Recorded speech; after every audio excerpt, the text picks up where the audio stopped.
Hi everyone. Welcome to this episode of the iOS Lead Essentials podcast. Here we discuss the strategies in your journey to become a complete senior iOS developer. My name is Bogdan. I'm a senior iOS developer and lead instructor in the iOS Lead Essentials program, the online program for iOS developers who want to become complete senior developers.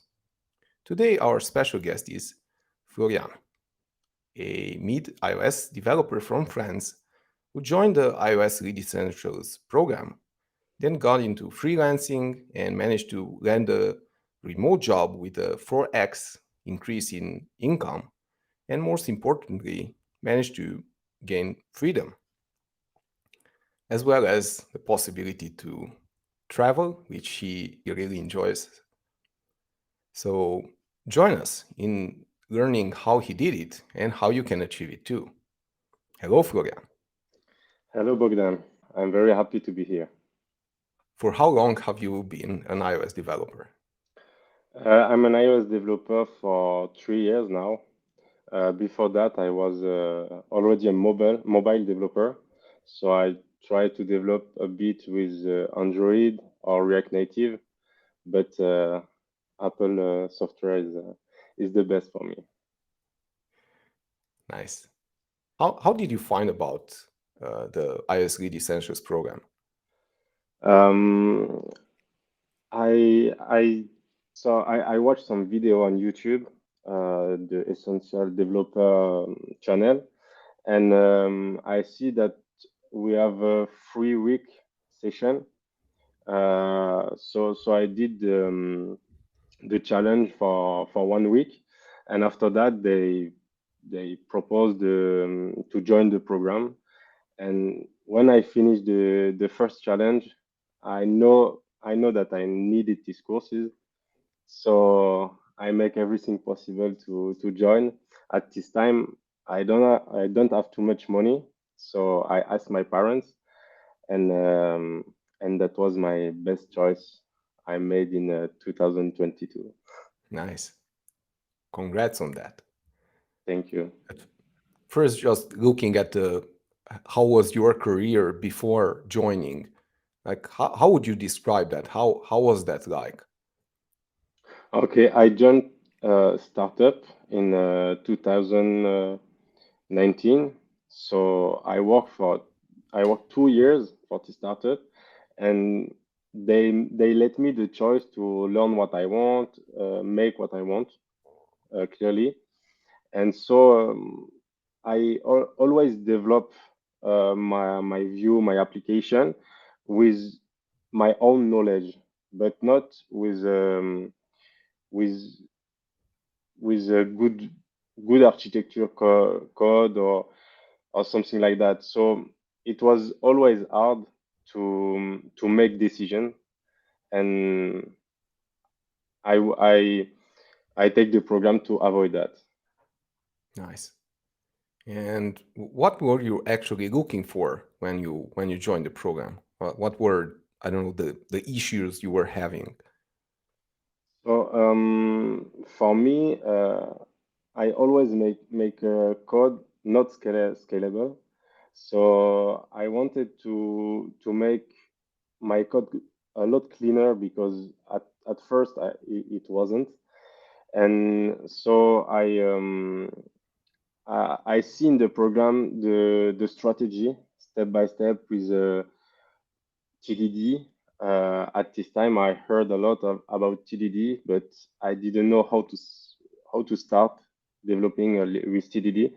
So that was my main issue. Right. And did you feel like you couldn't figure this out on your own? I try I try for maybe 6 months to learn TDD, but it's hard to Yeah, learn on my own. yeah. Because TDD is, for at least for me, is one of the most difficult skills you can get as a programmer. It's not something you learn in an afternoon and then you're proficient. Like you have to like first understand it theoretically, then be able to apply it somewhere. As much help you can get, as that would also help like understand how it works. It's a very different approach.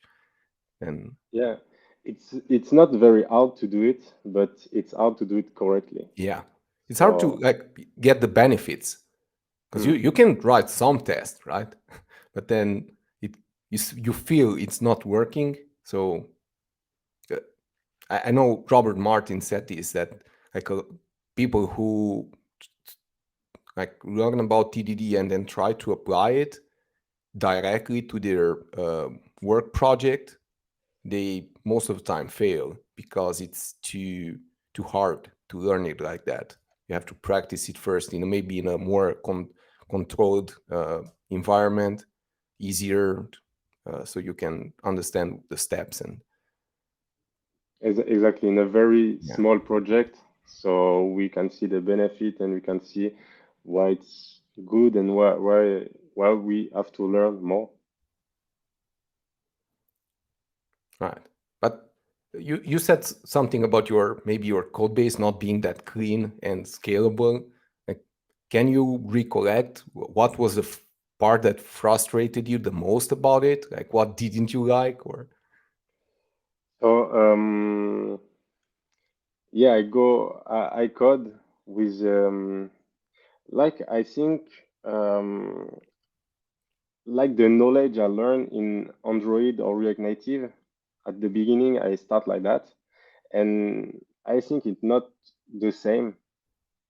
Every language has specificity, so I try to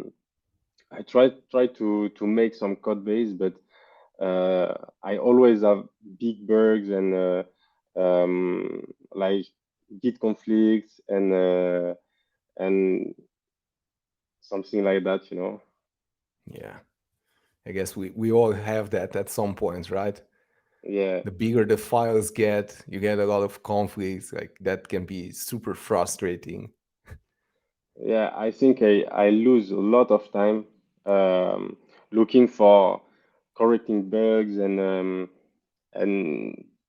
try to make the code base evolve. But now I think we have to make a plan and and develop with this plan, not develop and try to fix later. So like that. Yeah. Yeah, there's also that like technical debt just piling up. And unless you are proactive about it and keep fixing it and improving your architecture, then it gets worse and worse. And I think that's one of the biggest problems you see in a lot of code bases is this. As time uh, with time, you have problems, bigger problems, developing features, because everything takes longer. You affect more features when you try to do something. You probably break something, so it becomes a lot harder over time to manage this thing. So at least in my experience, you don't know exactly what's wrong, but you feel something is wrong because you're moving so slow that something must be problematic. So Yeah, yeah, and sometimes I think we can find some codes on Stack Overflow on or YouTube. We implement that in our code base, but we don't know exactly what is going on. yeah, So if we follow TDD, we can see uh, each step, each step we can be sure the code is good, you know. yeah, yeah. Talk about that. How how much confidence could you have in a code that's not tested? It's just like a spaghetti code. Like, everything you are changing is probably breaking some other feature which is Exactly. totally unrelated. So, and Yeah, just to summarize, you had these you were in this situation where you couldn't figure out how to write clean, scalable apps, how to have the confidence in the code you write, how to do TDD properly. And then you found about the program, about you saw the YouTube channel videos, and I guess you probably decided that thing was gonna help you move forward. For me, the decision, firstly, I like how Caio explained each step of the development, because Yeah, sometimes we see like tutorials, but we just have the final version, and Caio go to the simplest way, to the middle and the hardest way. Not hardest, but the most complete, most cleaner way, I think. And so I like that, and so I rush the program because I know that that will be valuable for me. right. Did you have second thoughts? I don't think so. For the second thought maybe was the price. Maybe if the program really was the price. Um, I think I asked this question to myself, but after a few weeks, I did know that it's not the price the most important thing. I Yeah, think it's the content, and the content was the price. right. Yeah, no, I can relate to that. 'Cause, yeah, it is a significant investment, but also if we don't make these investments in ourselves, then who will do it? And Exactly. yeah, and I also like to sometimes just make maybe bigger investments, because I think it's a mind trick when you purchase something like maybe just a $50 tutorial. You don't have a lot of expectations from it. You're not fully dedicated. You're kind of like, yeah, I'm gonna read that, maybe try it for an hour or two, and like you don't expect much. But when you make a bigger investment, you're fully committed. Like, okay, I'm gonna squish every ounce of value out of this, because it's such an investment, and I had to weigh in if I'm gonna do it or not. And it's like that's the right mindset to approach something like the Lead Essentials program with. I think that's when you are guaranteed you're gonna get most out of it. So Yes, yeah, since I bought this program, I take two other programs um, um, at a big price like that. One for personal development, two for personal development. But I know the price I make in it. I will get back in experience yeah, and evolution. You know. exactly.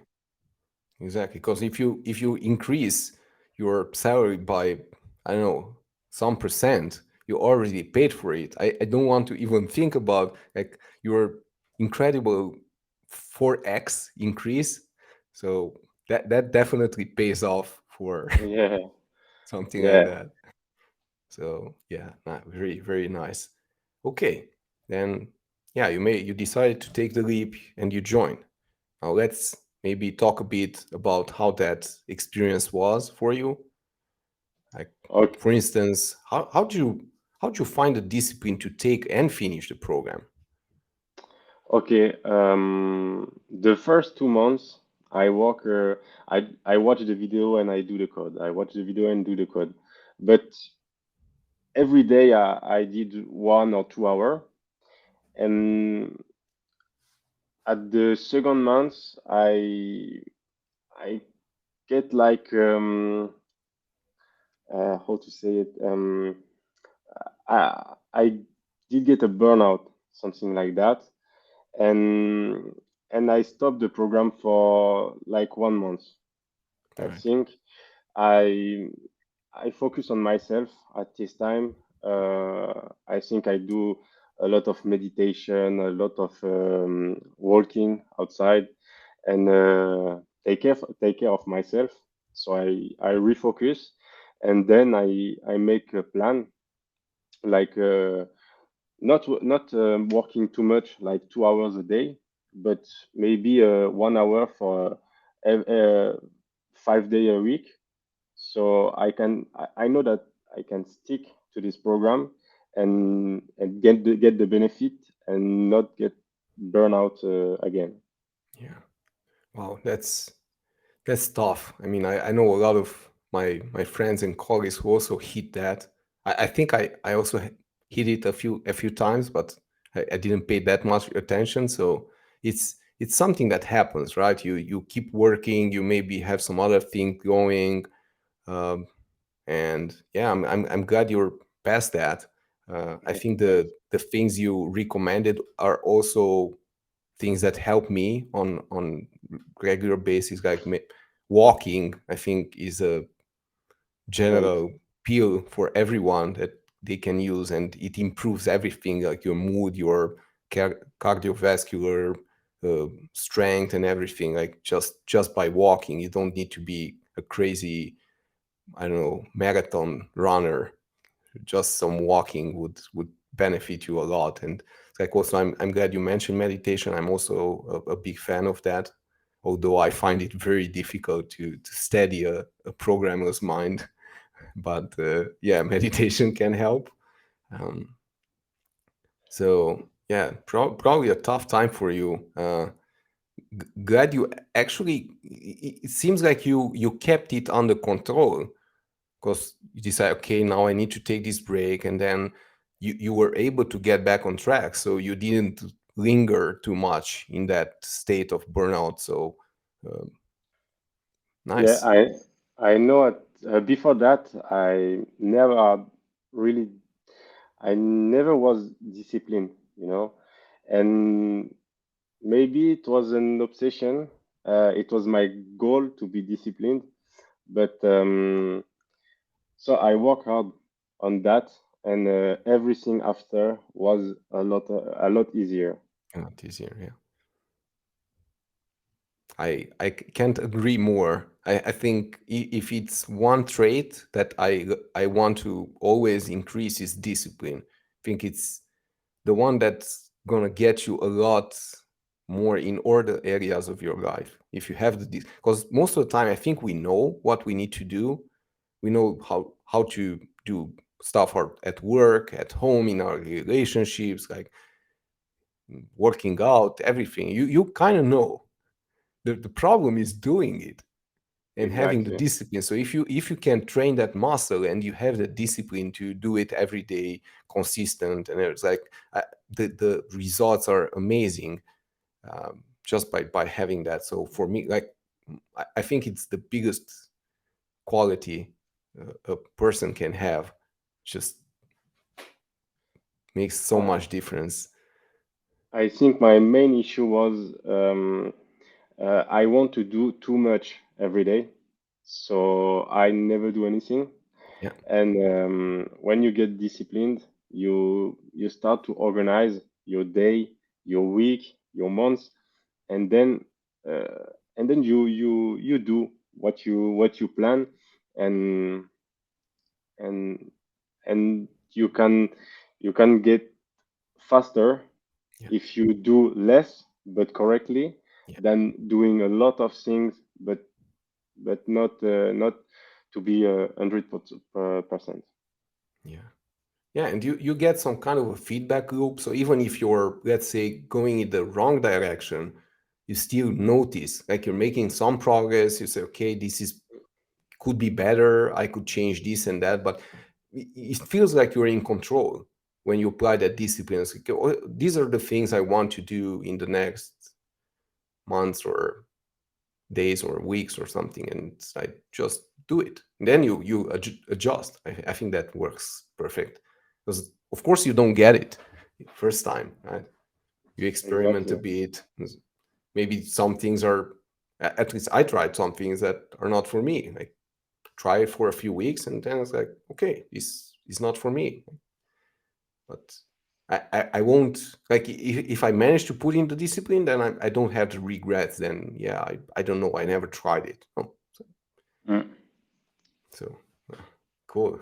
One more thing we have in common, man. exactly. Okay.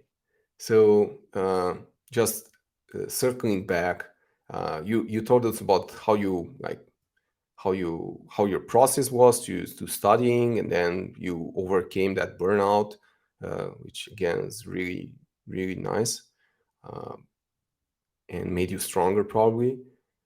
But yeah, just let us know how much time did it take to complete the program, like you, Uh, I think the first time I worked for 2 months, something like that. Then I take a break for 1 month, and then I work for something like 2 months more. right? And yeah, I think 4 months working, and 1 month more for being calm and take good steps. Yeah, regaining some energy. Yeah, exactly. Good. And did you always study at home, or could you study at work as well? So I was already in remote because of COVID and everything. So I work at home, and at this Right, time I not I was not hyper motivated to work for my for the startup I work. So I take a lot of time for the programs at the beginning, and so it was a mix, something right, like that. right. Nice. Now that you managed to finish the program, how did the program help you resolve your issues that we mentioned, like writing a clean code, maintainable and scalable uh, architecture, and just having confidence in what you deliver?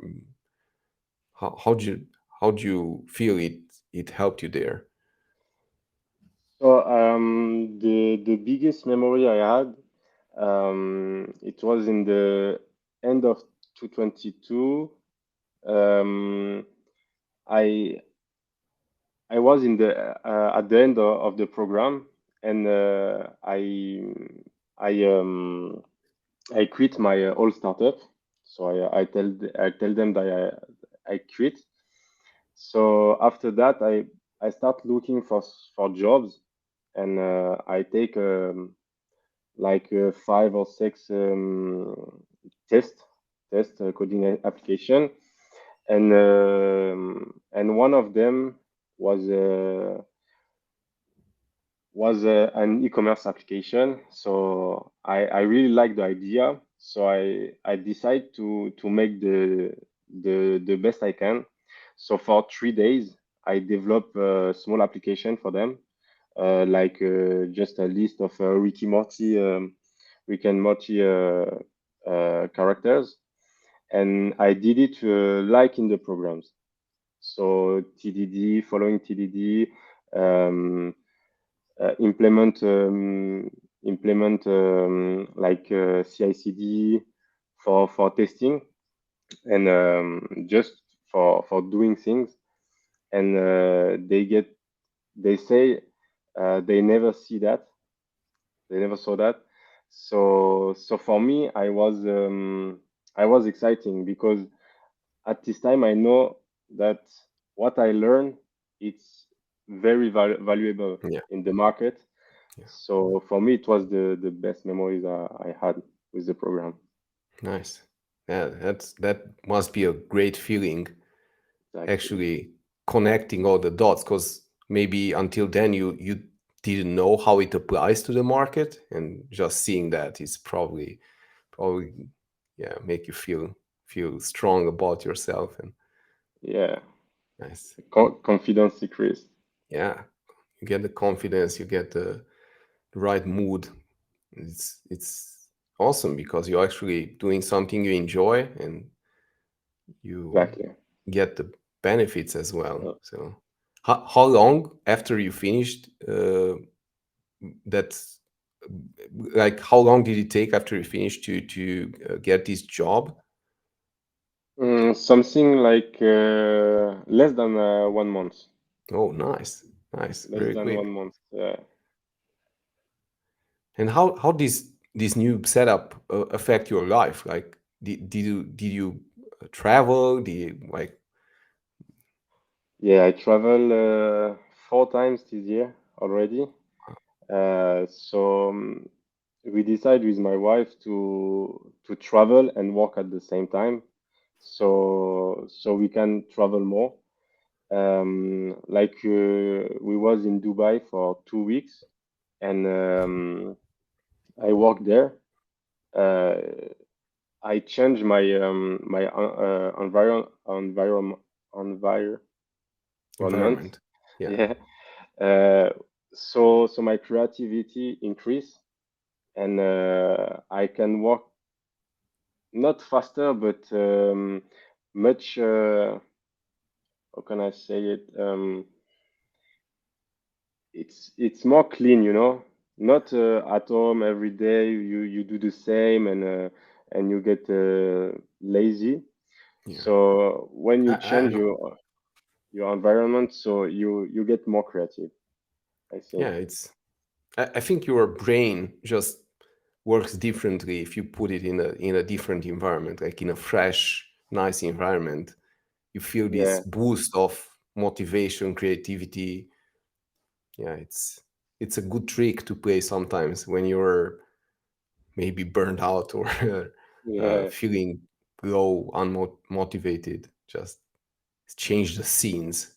It might help. Um, yeah. Breathe a bit. yeah, because I guess besides working from there, you also do stuff after work. So instead of just going home and doing nothing, you, I don't know, maybe go and visit some places, or you go to the beach, or so it energizes you more. It's a Yeah, and maybe you want at the end of the day going to visit something, so you do the best for finishing the work faster, yeah, yeah, and you do it clean, you know, not yeah, faster to make it rush, yeah, quick, yeah, not rushing, but you make it clean, fast, good, and you go to visit something. yeah. And Yeah, that's also an interesting point because I remember when I started to work in remote jobs. From I used to, like everybody, working in a company 9 to 5, full-time job, and with these full-time jobs, you never have them. You're never motivated to finish your job as fast as possible, to finish your tasks and go home, because you kind of have to be there for the full 8 hours, right? And exactly. when I switched to remote, it's like, okay, now I can work at the same maybe 60% pace and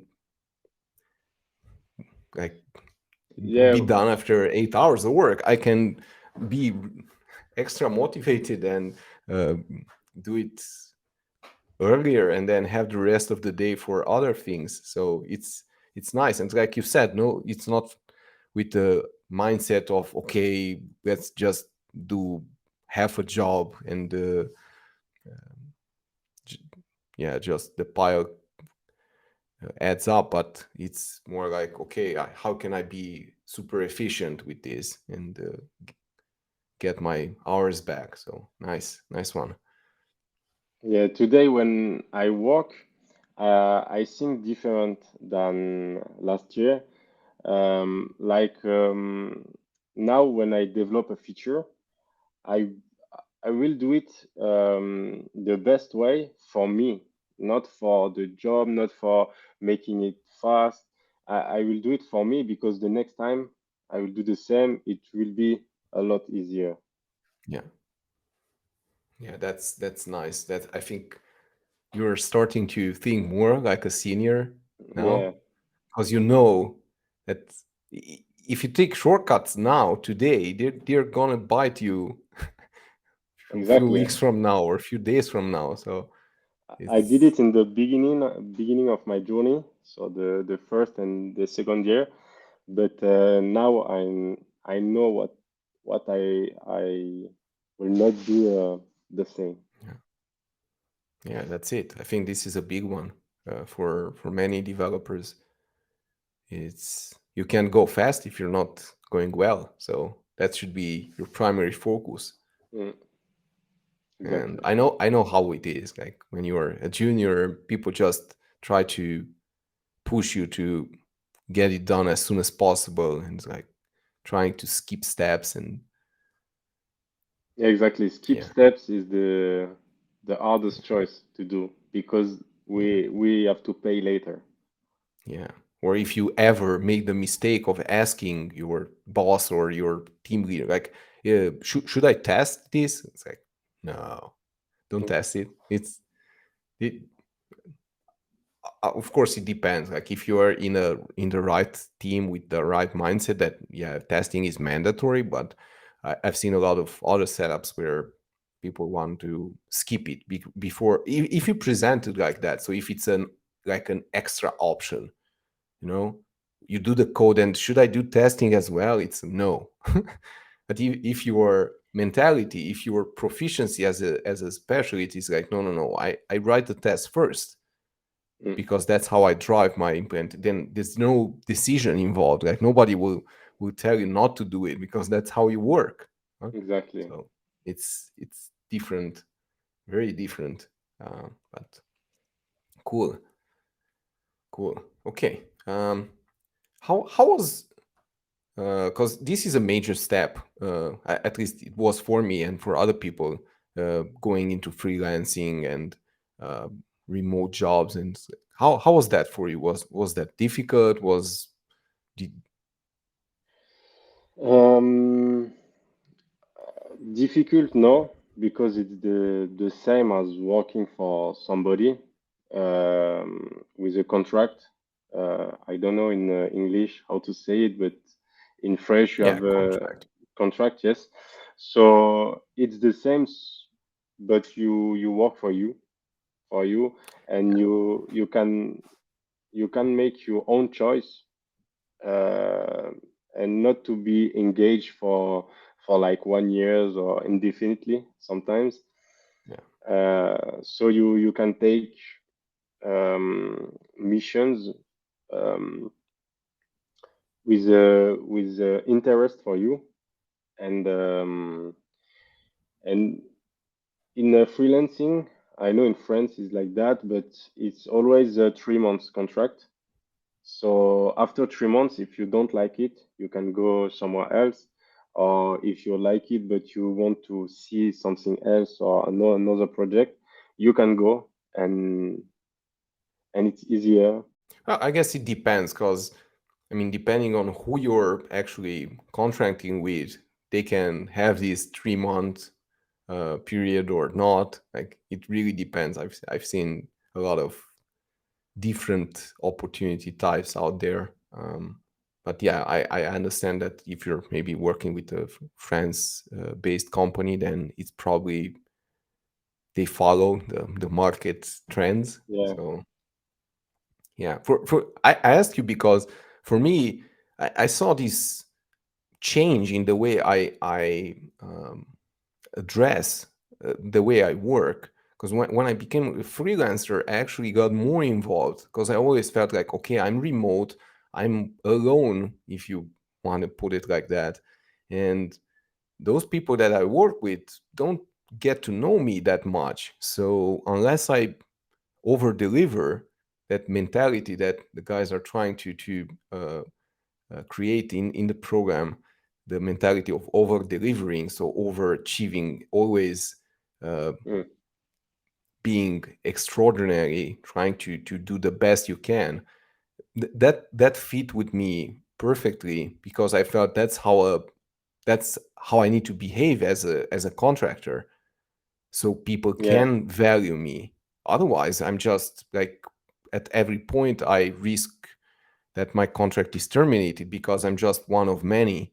And it's like if they have any economical problems or if they just need to make some decisions, they're gonna cut me out because I'm like nobody for them. So that's something I never thought about when I was employed, because then I felt more safe. Like it's harder for unless you do something really stupid. If you are employed, then you're probably gonna be there for a while. So I felt this shift. It's like, okay, now the safety net no longer exists, and I need to really put in value, and not just code. I started to maybe look into other things like contributing to requirements and to the overall team Exactly. communication and all these things which make you a better I don't know, team member. So Yeah. I was curious if you felt it uh, in the same way or not. Yeah, exactly. I think I did a lot of work on myself since I become freelancing, and it pays off because we have a discussion with my Scrum Master, and they don't act like before. Now it's more like personal personal things, and we it's more human, I think, Yeah, because when you are in contract, you must do the work, you know. When you are freelancing, you do the work for you, and if it's not okay, you can cut off when you want. yeah, it's an interesting experience. And as one of my mentors told me when I was younger, one needs to try both. So both being Exactly. full-time employee like in a big company and also freelancing, uh, and see for yourself, because some people will like one better than the Mm. other. It's a personal preference, but just trying them is really useful. And yeah, Yeah. cool. Okay, then let's take a another step back and like look at the maybe what would you say are the main takeaways you got from the program? What's the like the key elements that now are a part of your day-to-day work that you learned? um Maybe think before coding, because before I joined the program, I think I just try to code the feature and try to code. But today I just write anything on paper, so my mind is clearer, I think. So I think it's one point, and yet the strategy for TDD, I really find helpful to just write a test fail, then implement the code, see the test passed, and go on like that, Yeah, because it's so powerful. yeah, We have to try before understand it, I think. yeah, totally. I'm with you this on this one. It's amazing. And the other thing is, I at least when I was writing tests after the feature, I always struggle to find what the cases are that I need to test. Whereas with TDD, that's no longer a problem because you're actually pre-writing the test before you add the production code. So I don't need to ever think about, okay, but did I cover all the cases? Like maybe sometimes you find some extra thing you can test, Mm. but most of the time it's there. So that's really nice. Um, and Yeah, I guess having tests that you like test driving gives you a lot of confidence as well, right? actually. 'Cause you have the test there to back you up at every point. because you know each line is verified, I Yeah. think. And And yeah, did you feel that this gives you some freedom to change the implementation? yeah, yeah, exactly. Like in the program, we start with like first versions, then we can up update our Yeah. code, and we see that each time if we make something wrong, we can see it directly and Yeah. not wait 1 week to have a bug and losing time searching where the bug is. Yeah. I also recollect this feeling that I had before having like a project with a good suite of tests, where I was looking at some code and I know I felt I can improve it. I had ideas about I can refactor this, simplify that, but for once I didn't have the confidence to do it because of course not having tests means you can break something at any point.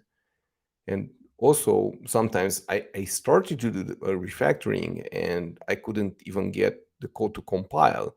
So I I remember doing this quite a few times, like just discard everything and say, okay, it's fine as it is, it works. I'm not touching this because I don't want to break it, or other cases where I broke something by improving the code and actually not keeping the same behavior. So now that I have this uh, super safe test suite, it's so much easy and fun because I'm not scared to refactor anymore. I, any time I look at the code, I see a small refactoring that can improve it. And by the way, this is our lovely Boy Scout rule to always leave the compound a bit cleaner than you found it. So see something, I do it. Run the test. If they pass, I'm good. That's it. No Exa- more, no more scary thoughts and uncertainty. So for me, it was a big one. yeah, and one more is the small commit. I never did that before, but it's helpful because each commit you write down what you did Yeah, in this one, and later when you come back, you always have context, you know. yeah, yeah, totally. That's also super important because I mean the context is for you and for the team. Nobody would know in 5 months what you did there, and it's so nice. And when you do everything in a small commit, like if you have to revert something, you can just revert that commit. You don't have to do any crazy operations, and you never know when a project just like becomes very successful and the code base Mm. then will carry on for a few years, and then you have to go back sometimes to, I don't know, a few years back, just looking at some decision making or trying to figure out why a change was made. And if you don't follow this rule, if you have like big commits and the commit messages are just funky, like not really saying what's going on, it's impossible. And I remember I was working on a project with such a code base and had a guy couldn't nobody could convince him to write good commit messages, and all the commit messages were work, more work, even more work, Mm. um, something like that, and maybe the name of the feature. And I remember when I had to look at some history in Git, try to understand something. Like I can't understand anything. It's you. He was, I don't know, maybe changing 20 files in a commit. The title commit was more work. Like okay, how can I use that in any way? Like Yeah, I there's no had the way to. same. I had the same in the company I'm now. The code base was doing was built 1 years ago on an MVP. So they developed the application in 2 or 3 months.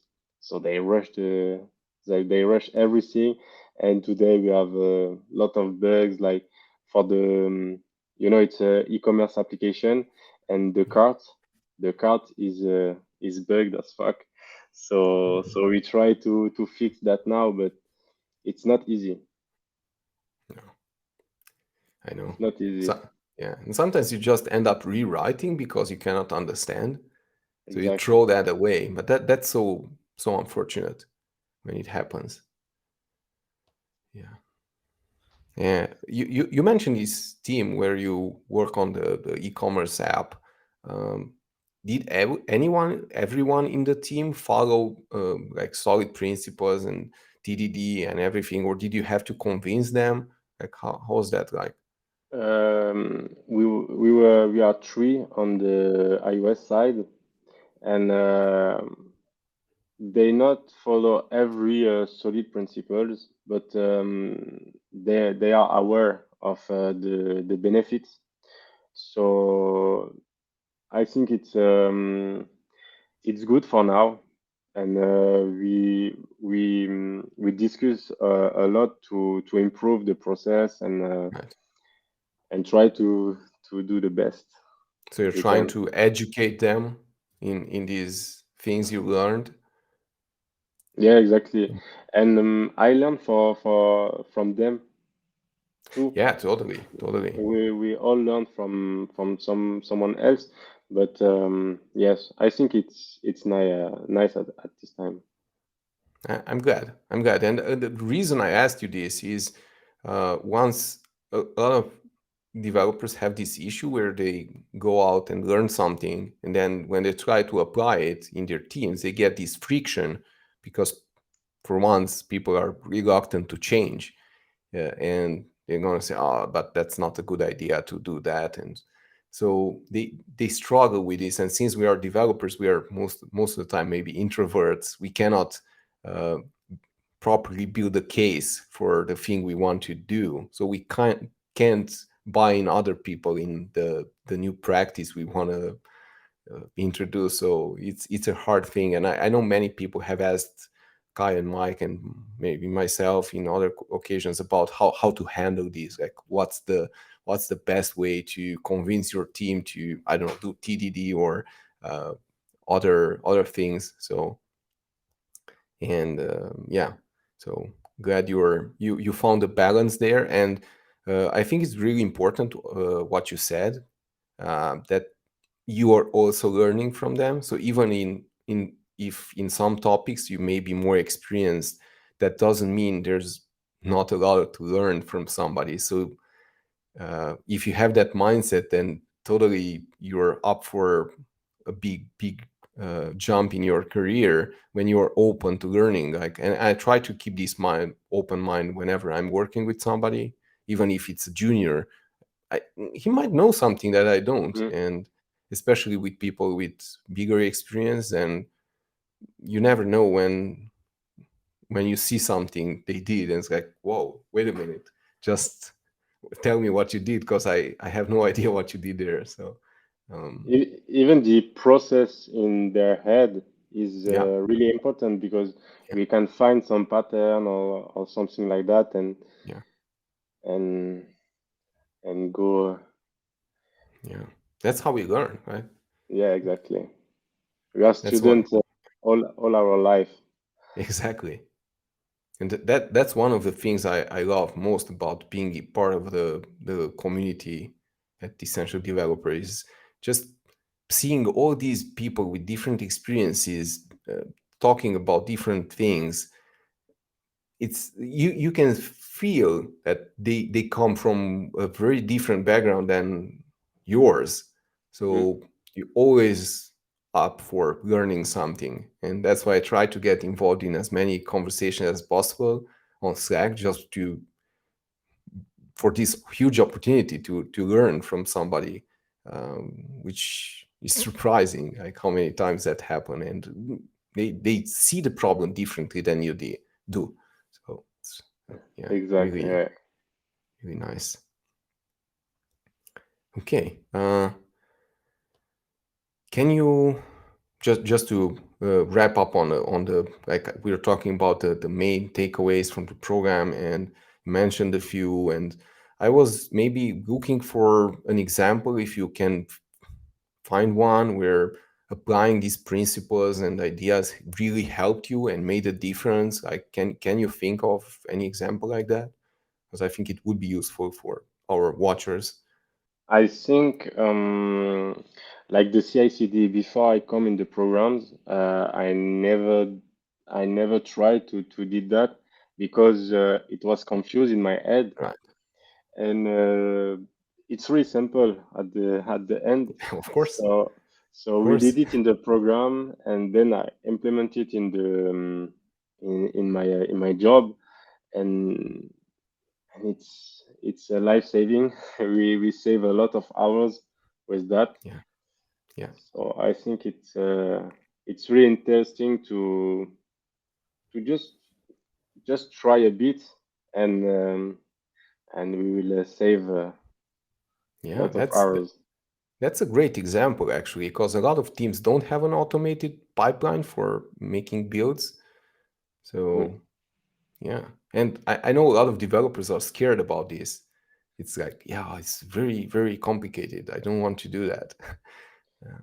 Yeah, we just try to implement continuous integration with when we release when we make a release, uh, we have a process to build an archive and send it to the store or Yeah, for each environment. So that saves time. That totally. saves time. Yeah. Totally. If you can automate everything, like uh, I know at some recent project we were able to automate with a single button in GitHub. You could i- like create an archive, run the tests, upload the build to the App Store with all the metadata, screenshots, everything, and just have your app ready for submission. So just because we wanted to have that extra safety that somebody had to go in there and just hit the submit button, but that was it. Like Yeah. one button and everything got prepared, all the checks, tests, like it's super useful to have that. Um, so I'm glad you actually took that example because it's one that really pays off. And Yeah. If for practicing it, I think uh, before in my head it was too confused. yeah, But for the people who want to try, I think the easiest way is to just try on one simplest thing, and yeah, then we can add a little bit more, and at yeah, the end we have a full pipeline. But but you have to try yeah, step by step. yeah. I think it's. I remember one of my professors in university that said this thing that it's a thing is not complicated or hard.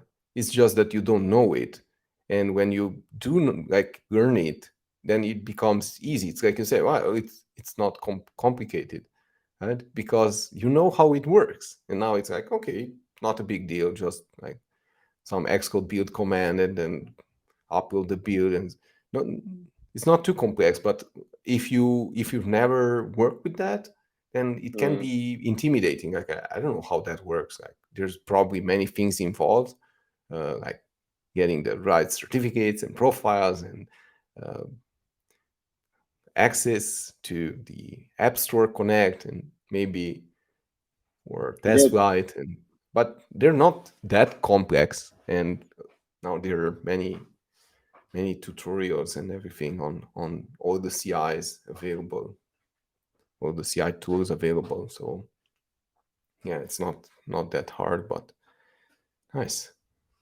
nice one. Any advice for the people watching us? my best advice will be just plan your day. Make three or four to-do list of three or four things, and just do that. Not not rushing the day, and at noon what I eat, and at 2 p.m. Did I have to work now, or I have to take a break? No, just plan everything, and it will be a lot easier. Yeah, very nice one. Because if you don't plan, you're still planning, but planning for a total mess. It's gonna Yeah, be exactly. random. You're gonna, like you said, like when noon comes, like okay, now I need to eat. I have no idea of what I'm gonna eat. I'm behind with my work obligations because I didn't set any. So how can I be ahead, right? I didn't matter how much you work. We can't keep everything in our head. Yeah, yeah, I can't agree more. So okay, that's a very nice advice. Thank Um, you okay, Florian. This was super interesting for me. I really enjoyed this conversation. I hope you did too. a Um, lot. Very I interesting. again I congratulate you for all the things you achieved in only in your uh, short career. Or already you have so much, and just imagine how many things you can accomplish in the next years. Uh, we'll definitely keep in touch. Yes, of course. Yeah, And for the yeah, go ahead. and congratulations to you for your dev mentoring session. Thank you. It's really helpful too. And I know you do a lot of work and hard work. So congrats. Thank you. Yeah, I do. I still have a lot of things to learn, with everything, but I'm getting there. I have good mentors. Yeah, it's nice. Cool. So for the people watching us, if you want to learn more, just visit us at essentialdeveloper.com, and there you can find a bunch of free resources to improve your iOS dev skills. And you can also visit our social channels like YouTube, Twitter, and so on. Thanks for watching, and see you next time. Bye. Thank you. Bye.